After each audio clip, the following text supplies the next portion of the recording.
I'm going to start. So as I said, my name is Ophir. I'm the president of SSI at Columbia University. I've been involved with SSI. This is the third year since I started college. Just before we start, a quick note, this presentation is being recorded by Students Supporting Israel. So in the Q&A, if you don't want to be recorded, that's fine. At some point, we will stop the recording, and if you want to ask question off the record, you can just wait and ask it after we are done recording. So before we start, I just want to do a quick disclaimer. As you are all aware or not, Students Supporting Israel is not a political and not a partisan movement, which means that I will try my best to stick to facts. At the same time, after saying that, these are my personal experiences. So some of these things may sound to you as voicing a political opinion of any kind. These are my opinions, not SSI's opinions. There are a variety of individuals within SSI who hold different opinions, so just keep that in mind throughout the presentation. And a quick note, this was actually done before the previous presentation. So a member of Students for Justice in Palestine at Columbia was trying to bully us, SSI, to not hold this event, to kind of shame us. So just want to say on a general note, this is not shaming. I think she should be ashamed for trying to stop dialogue and trying to stop people from talking about their personal opinions. So just putting it out there, and we at SSI would always keep speaking up, even if people don't really like hearing that. And on that positive note, let's start our presentation.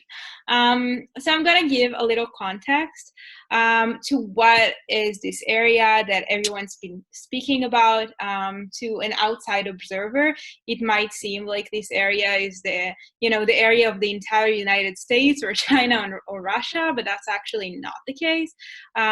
It's only the territory that you see here behind that green line. The green line, we'll speak about it in a few seconds. So a common misconception about Judea and Samaria is that before 1948, Jews never lived in those areas. This is not true. These areas, unlike other areas in Israel or in other places, were always the cradle of Jewish civilizations. The mothers and fathers of Judaism are buried in the tomb of the patriarchs in Hebron, which is, if you look, well, for those of you who read Hebrew, it's right here at the bottom. I don't know if you see my clicker, but if you do, it's right here. The Jewish temple, both of them stood on what we now call the Temple Mountain, then called Mount Moriah in Jerusalem, which is right here in this little enclave. So basically, the entire story of Judaism and how it evolved and how Jews became a people transpired in this area. The green line, the little dotted line that you see here, marking this territory, was never an international border, and it's relatively new. It only was marked for the first time in 1948, after what Israel is calling the War of Independence, and the Arab nations would call the 1948 war, or the Nakba. And this line was supposed to be the armistice agreement between Israel and Jordan. It was never supposed to mark any international border, because Jordan, although it controlled Judea and Samaria from 1948 to 1967, it never really wanted to. So therefore, in 1988, it renounced all claims and said they don't want anything to do with this area and the inhabitants living in it. So you probably heard me say a few terms: Judea and Samaria, the West Bank, the occupied territories. I'm pretty sure you heard these terms in different contexts. So just to, so you understand the difference between them and who you might encounter using each of these terms. The term I usually use, the term I always use is Judea and Samaria. This is the original name of this place. And the two names, Judea and Samaria, are coming from two distinct Jewish kingdoms that ruled in this area. The Kingdom of Israel, the capital of the kingdom was the city of Samaria, and the Kingdom of Judah, hence Jews, hence Judaism, the reason that we're called Jews. Some of us. So that's the name. That's the, if you want, the indigenous name of the area, Judea and Samaria, for the two Jewish kingdoms that stood there. The West Bank is, by all terms, a colonial name given by Jordan to this area after it came to control it in 1948. It was given just to separate the east bank of the Jordan River, which Jordan River is now the international border between Jordan and Israel. So mainland Jordan would be the East River, the east bank of the river, and they wanted to differentiate that from the west bank of the river, which is Judea and Samaria. And obviously they were not keen on using Jewish indigenous terms, so they named it the West Bank. This is now the common name that people use for that. The reason I really don't like it, first of all, because it was given by an illegal occupier of the land, Jordan. Only 3 countries in the world recognize Jordan as sovereign in these territories. One of them is Jordan. The other one is Britain, who obviously had an interest in that. And the second reason, it might be a little petty, but I never saw a bank that is wider than the actual river. So that name is really weird. And the third name that is most commonly used by anti-Israel activists is the occupied territories. The term is legally inaccurate. According to international law, in order to occupy a territory, the territory has to be a sovereign state's territory before the time of occupation. As I said before, only 3 countries in the world recognize Jordan's sovereignty over Judea and Samaria, which means Israel could not have occupied it. It was not a sovereign territory of any other country. And this term is basically just a term that is trying to delegitimize Jewish presence and sovereignty over this territory. So who lives there? So there are 2.5 million Palestinians who are governed by the Palestinian Authority, which is a body headed by Mahmoud Abbas. He's the president of the Palestinian Authority. Power sharing partners would be his party, Fatah, and Hamas, which is recognized as a terror organization by both Israel, the United States, and many other countries, but they are a power-sharing partner in this government that controls 2.5 million Palestinians who live there. In theory, the Palestinians who are living there are supposed to be able to elect their leaders. Mahmoud Abbas, the president of the Palestinian Authority, is currently, if I'm not mistaken, on the 15th or 16th year of his 4 years term.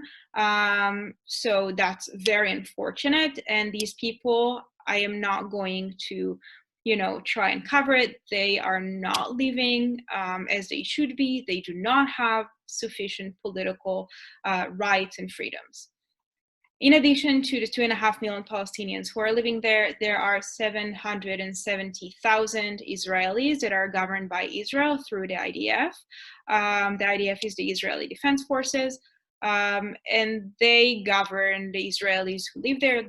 They are Israeli citizens, but for example, for a law that is passed in the Israeli parliament to apply to these territories, to these individuals, the Israelis who live there, the IDF has to issue a special proclamation applying this law to the residents, the Israeli residents of Judea and Samaria. 92,000 of the Palestinians who live in these areas work daily in Israel, both in the Jewish communities in Judea and Samaria, but that's a very minor number. The most of them are working in other parts of Israel and go daily between Judea and Samaria and other parts of Israel. So obviously you tuned into this lecture to hear about the settlers, perhaps the most vilified group in the international scene. And when you think of the settlers, you're probably thinking about these four guys at the top of the picture here, long sideburns, tzitzit, crazy, throwing rocks. Probably some of you would recognize Itamar Ben-Gvir with the tie. He's a prominent lawyer. And a very right-wing politician, extreme right-wing. But in reality, these are not most of the settlers. So in Judea and Samaria, you have 4 cities, 6 regional councils, and 14 local councils, and overall more than 150 communities. It's true most of them are relatively small in American terms, but not very small in Israeli terms. The people living there might surprise you. 1/3 of them are secular, 1/3 of them are religious, national religious, and 1/3 of them are ultra-Orthodox, when the ultra-Orthodox are mainly in 2 main cities and 1 big community in Judea and Samaria. And all these people really have different motives to live there. I'm pretty sure you got that already. I belong to the first group, the 3rd secular. And you might think that all the secular people, like each group corresponds to a different motive, and the secular would be economic and religious, ideological, and the Orthodox would come from religious reasons, but that's not actually the case. My family moved to Ma'ale Shomron. It's a small community in the Samaria in the height of the Gulf War, because they felt that they are needed there. They felt that building a house, building a home in the Samaria is not just a good investment. It wasn't back then because there was literally nothing there. They felt like they are needed. This is their life mission. They felt that the cradle of Jewish civilization is being neglected, and there is a dire need of more Israelis to live there, people who believe in the right of the Jewish people to live in their ancestral homeland. And that's the reason my parents moved there. That's the reason they still live there, and that's the reason I, in my future, plan to raise my family in Judea and Samaria. I don't know where yet. Probably not the same community as my parents, but yeah. But other than that, there are people who are coming from religious reasons. I'm sure you all understand that a lot of people say, God gave us this land, and that's the reason we go there. Obviously, there are a lot of security reasons. As you saw in earlier slides, it's a huge portion of Israel. It has a very high mountain range that practically controls the entire Israel. And if that's the argument that a lot of people are making, that if Hamas, for example, would take over that territory, it would be very easy for them to target with missiles Israeli civilians and infrastructure in Tel Aviv or Jerusalem or any other place. So that's also a reason, but that's not a main reason people move there. People don't like being human shields. They go there because they believe in the ideology, because they believe in Judaism and in the promise that God gave them that land. And many of them, specifically in recent years, are coming from economic reasons. Since the demand for houses in Judea and Samaria was pretty low until recently, people could build and buy homes, larger homes that they would be able to buy in other places in Israel. Not most, but a lot of the communities are right on the Green Line. So it means it's like 30 minutes drive, 40 minutes drive from Tel Aviv or from Jerusalem. So it's exactly like living in the suburbs, but way cheaper. And honestly, a great place to raise families and kids, very quiet most of the time. Although it may sound a little funny now that I think of it, but it's a great place to raise kids, and I am happy I was. Now I just want to move to my story. I, probably older than most of you, was born in 1994. So when the second Intifada, for those of you who don't know what that is, it's the Palestinian uprising. That's the picture that you see. It's an episode in Israeli history where Palestinians, residents of Judea and Samaria, decided to revolt against Israeli sovereignty in the area, but not just in the area.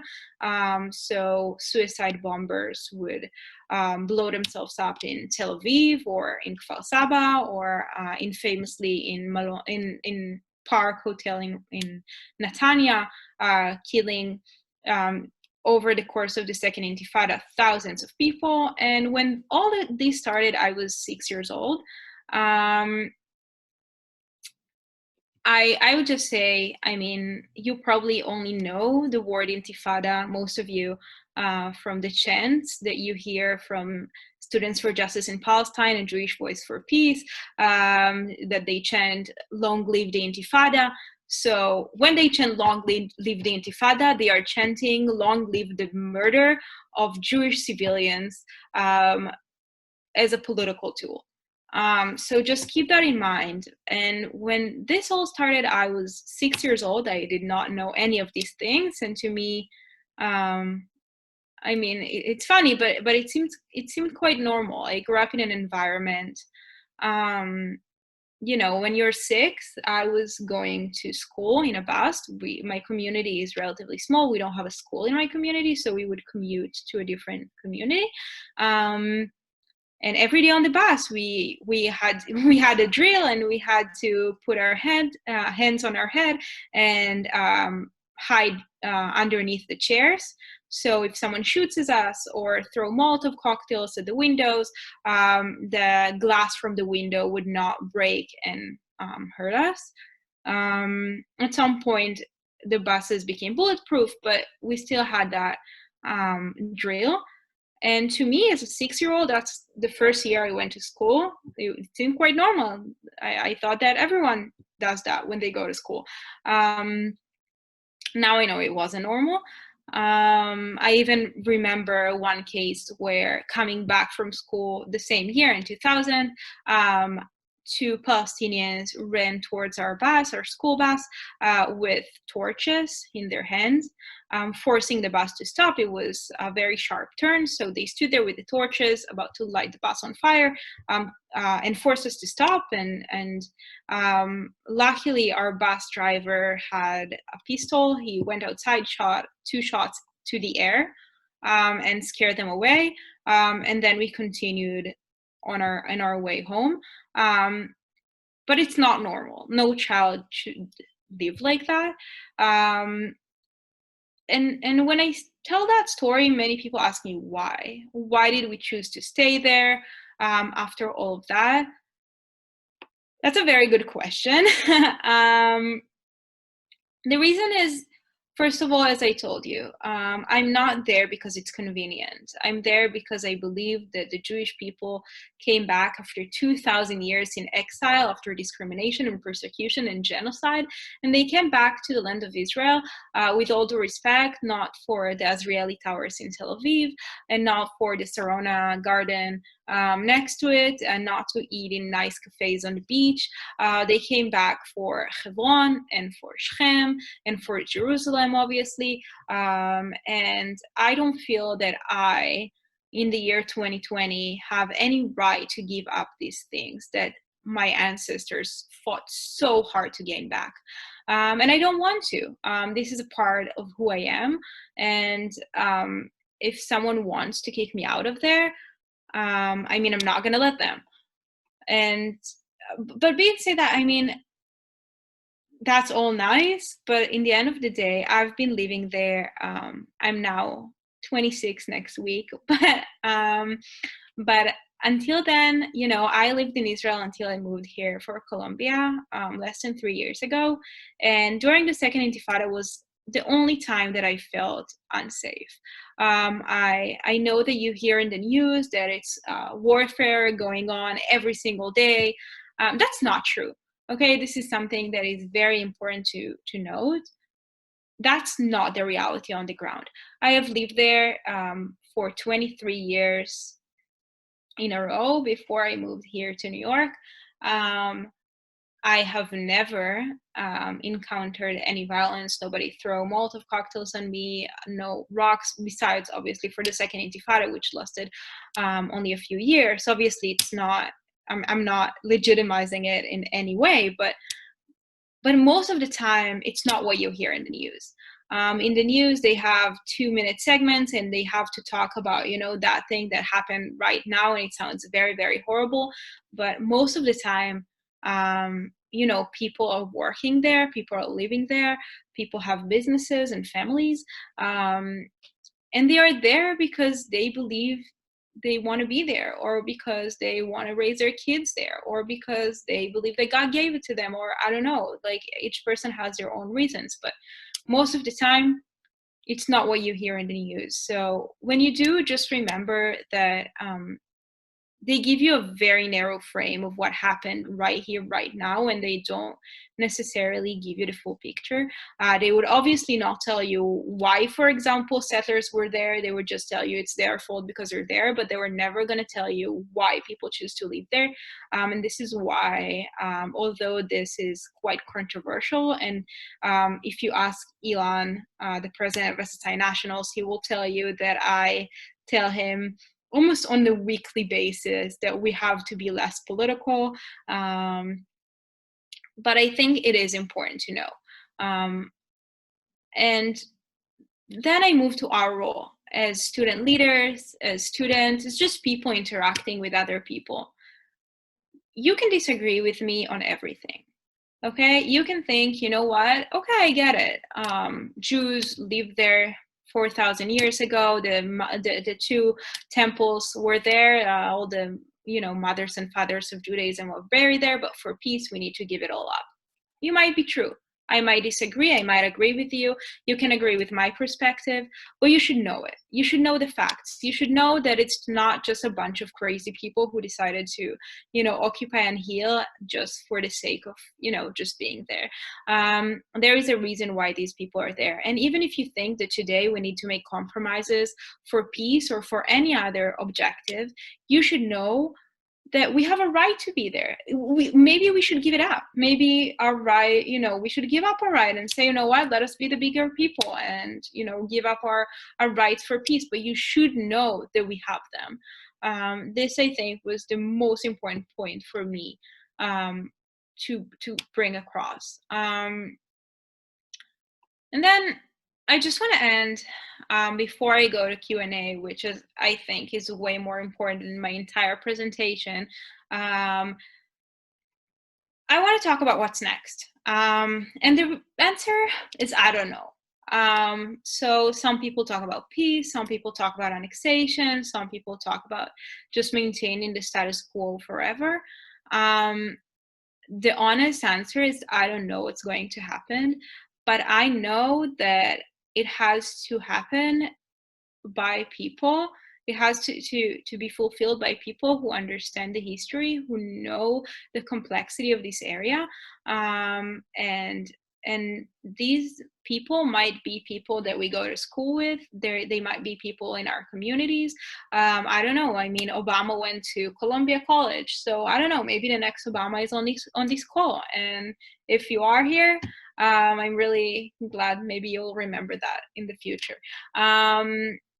But we should talk from a place of knowledge and not from a place of just titles that we see on Fox News or CNN, or just like, a news flash that we see now and then. And now I just want to move into Q&A. I think that's the most important thing. So I'm going to stop the share. So the first part of the Q&A is going to be recorded. So if you don't want to be, if you don't mind asking the question on record, go ahead. And if you do mind, when I see people are not asking any more questions, I'm going to ask Elon to stop the recording and we can do a few questions without Q&A. Thank you everyone for listening. And yeah, if you have any questions, I would love to answer them. If you want, there's like a raise hand button in the participants, or you can just unmute yourself and ask. Okay.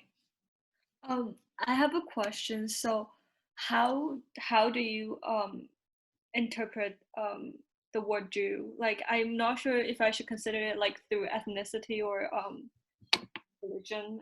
I wonder how do you guys use the word Jew? Okay, that's a very, very important question, and I probably should have talked about it in my presentation before I started. I know that in the US today, and in many Western countries, Jews are perceived as a religion.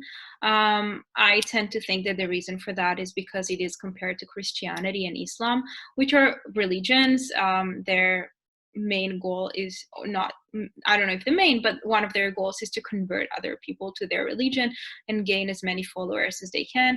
This is not the case with Judaism, and this is why the equivalence between Judaism and Christianity and Islam, I think, is fundamentally wrong. Judaism started before religion was even a recognized concept on the world stage, more than 4,000 years ago.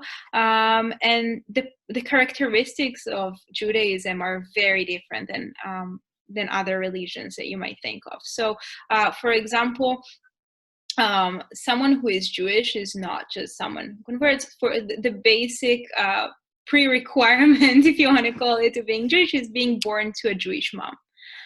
Which means that it's an ethnic thing. You have to be born into the tribe in order to belong to the Jewish people.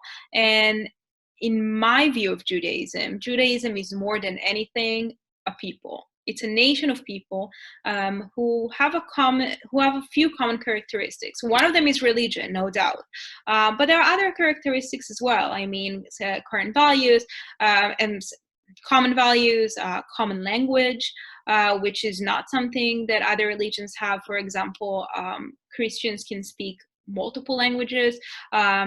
Muslims can, there's Muslims who speak Arabic, some of them speak French, some of them in Indonesia, for example, or other countries in Asia speak other languages. So for me, when I think of Judaism, I first and foremost think of a nation of people. I hope that answered your question. So I have two questions in the chat. I'm just gonna quickly address them. Do Jewish residents have access to all parts of Judea and Samaria? So no, the answer is no.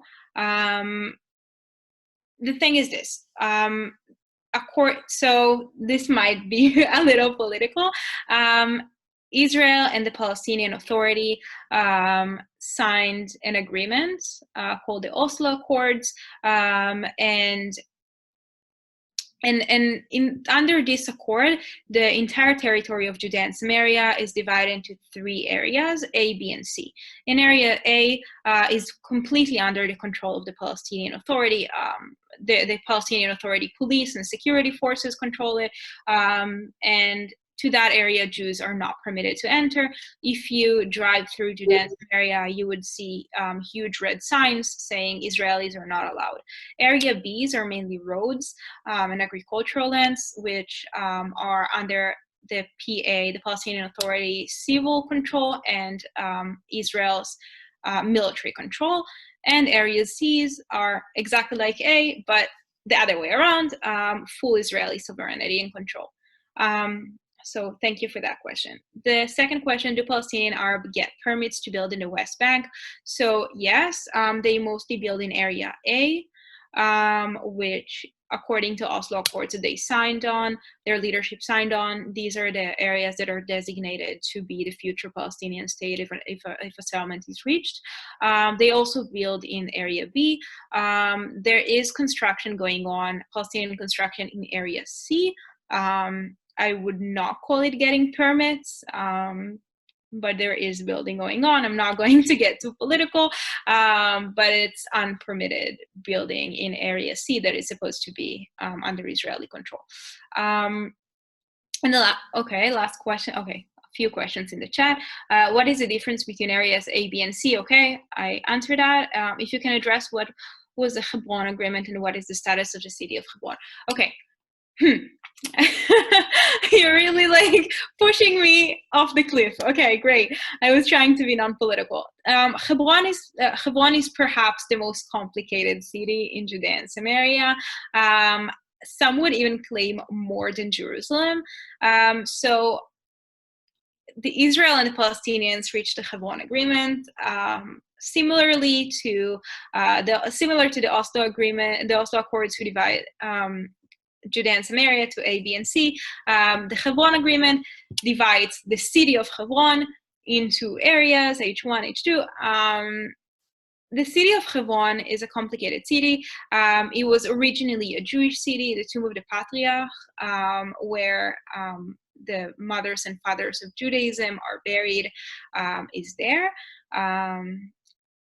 And until 1929, there was a sizable Jewish community living there among, the Palestinian Arab population. In 1929, the Arabs who live in Hebron massacred the entire Jewish population and made it flee. Today, there is a very, very small Jewish population living there. And according to the Hebron Agreement, they're only allowed to reside and access a few streets inside the city, and more than 90% of the city is accessible only to Palestinians. Before I address the other question in the chat, I saw that Sami, you had a question, so if you want to ask it.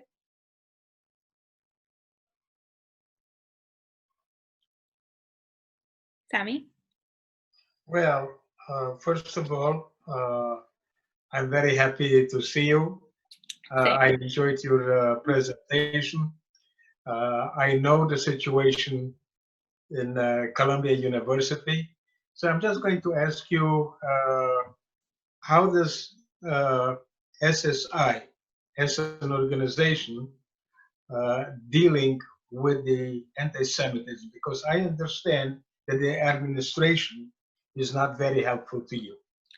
Okay, thank you, Sami, for your question. I'm going to shortly address it, although it's a bit off topic, but I think it's a really important question. So if you just go to our Facebook page, Students Supporting Israel at Columbia University, you see that even today we posted a condemnation of a post that was made by one of the tenured professors at Columbia, saying horrible, I'm not even going to repeat them, things about Israel. This is a professor who is bluntly anti-Semitic. It's not the first time, and it's not the only professor who is anti-Semitic at Columbia. In the past, we as a group felt that the administration is not doing enough. I can still tell you, I personally don't think the administration is doing enough, but I think they're doing more than they did in the past. I would just give an example. So I think it really demonstrates how they're not doing enough and starting to do more. At the same instance, they invited the Prime Minister of Malaysia, Dr. Mahathir Mohamad, who's a vile anti-Semite. I mean, he calls himself an anti-Semite. It's not something that I say about him. It's something he said about himself. They hosted him at Columbia in the Global Leaders Forum. This shows that they're not doing enough. This shows that they don't understand they have an anti-Semitism problem. But when Students Supporting Israel reached out to the administration and cooperated with two other Jewish groups, and we emailed President Bollinger, the president of Columbia, to talk to him about it, he replied in a matter of 2 days and made sure that the prime minister is condemned in front of him on stage, being called out for being an anti-Semite. So I think Columbia is doing more. I don't think it's doing enough. And SSI, we will continue to educate people as much as we can, and put all our powers into it, because we really believe that's the only way to go about it. And obviously keep being on the offense and not on the defense. So when we see professors saying— Ophir, a follow-up question. Yeah. Do the Jewish students feel safe at Columbia?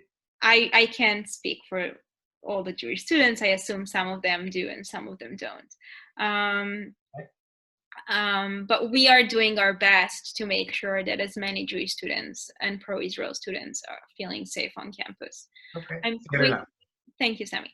I'm quickly going to move to another question that I got in the chat. How are the Palestinian Arabs handling coronavirus? Are there any cooperation between Jews and Arabs in Israel regarding the issue at all? So currently, the number of confirmed cases in the Palestinian Authority and in Gaza are pretty low, but it is a very serious concern. Israel and the Palestinians are working together to try and handle the situation in the best way possible. We understand that, Corona in Israel could, quickly spread into Palestinian cities and vice versa. And Israel and the Palestinian Authority are working together in several avenues. First of all, in terms of Israel supplying some medical assistance and medical equipment to the Palestinians, but also in terms of security. I mean, Israel is now restricting the number of Palestinian workers who are allowed to come to work in Israel, because they understand that Israel has, more Corona confirmed cases. So if one of these workers catches Corona in Tel Aviv, for example, and goes back to Nablus, he can easily infect a lot of people.